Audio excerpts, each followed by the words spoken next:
प्रधानमंत्री बनने के लालच में बिहार के युवाओं का नौकरी छीनकर दूसरे राज्य के युवाओं को नौकरी दे दिए। अब बिहार में विधानसभा चुनाव है तो कह रहा है कि TRE 4 में डोमिसाइल का चेंज किया जाएगा। ये भी नहीं बताया गया है कि कितना % बिहार के लोग रहेंगे। अगर TRE 4 में डोमिसाइल लागू हो रहा है तो 100% सिर्फ और सिर्फ बिहार के लड़कों को ही नौकरी मिलना चाहिए। 20 बरिस से यहाँ पर बुजुर्गों को, दिव्यांगों को, विधवाओं को 400 रुपया मिल रहा था। उस 20 साल में 3 बरस तेजस्वी यादव भी सरकार में थे, 1 रुपया नहीं बढ़ाया। और बिहार के बच्चों को, हिंदी भाषियों को महाराष्ट्रियों ने मारा है वहाँ पर, वहाँ के लंपन एलिमेंट ने, अमित शाह ने उस पर बयान क्यों नहीं दिया?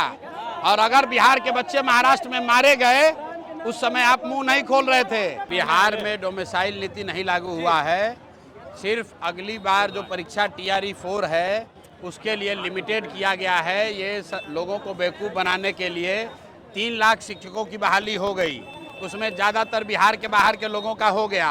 क्यों हुआ? क्योंकि 2023 में नीतीश कुमार ने डोमिसाइल नीति बदला। इसलिए बदला कि 24 में लोकसभा का इलेक्शन था।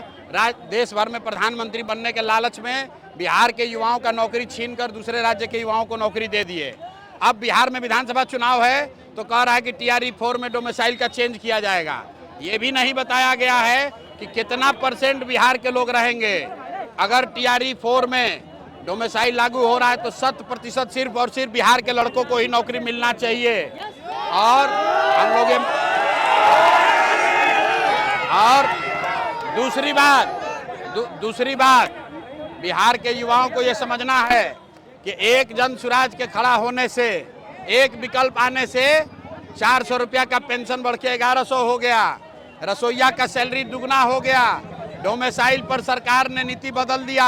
आप अंदाजा लगाइए जिस दिन जनसुराज का सरकार बनेगा उस दिन बिहार के युवाओं का भविष्य कितना बेहतर होगा।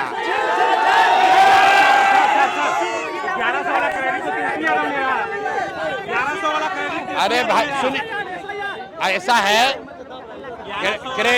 क्रेडिट कोई भी ले, बिहार का एक आदमी जानता है कि 20 बरिस से यहाँ पर बुजुर्गों को, दिव्यांगों को, विधवाओं को 400 रुपया मिल रहा था।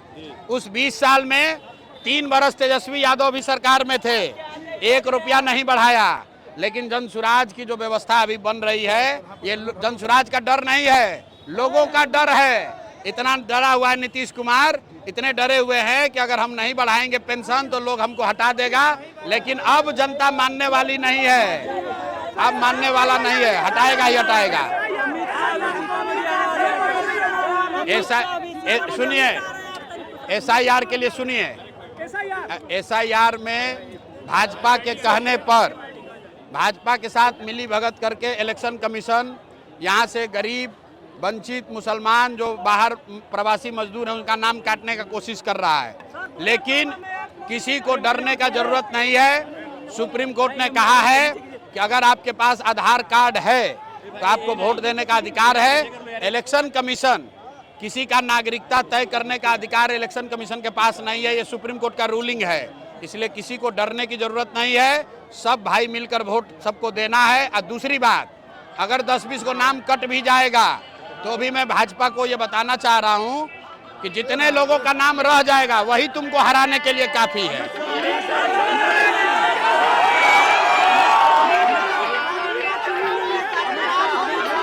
अमित शाह आ रहे हैं तो अरे सुनो, अमित शाह, मोदी और राहुल गांधी, आप सबको ये पूछना है कि चुनाव के अलावा अगर अमित शाह, राहुल गांधी और मोदी एक रात भी बिहार में बिताए हों चुनाव के बाहर तो हमको बता दीजिए।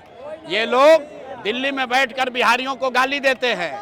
अमित शाह आएंगे तो हमारी ओर से, जनता की ओर से, बिहार के युवाओं से सवाल है अमित शाह को कि महाराष्ट्र में भाजपा की सरकार है और बिहार के बच्चों को, हिंदी भाषियों को महाराष्ट्रियों ने मारा है वहाँ पर, वहाँ के लंपन एलिमेंट ने, अमित शाह ने उस पर बयान क्यों नहीं दिया? और अगर बिहार के बच्चे महाराष्ट्र में मारे गए उस समय आप मुंह नहीं खोल रहे थे, और यहाँ वोट लेने के लिए आकर सीतामढ़ी में भाषण दीजिएगा तो कोई मानने वाला नहीं है।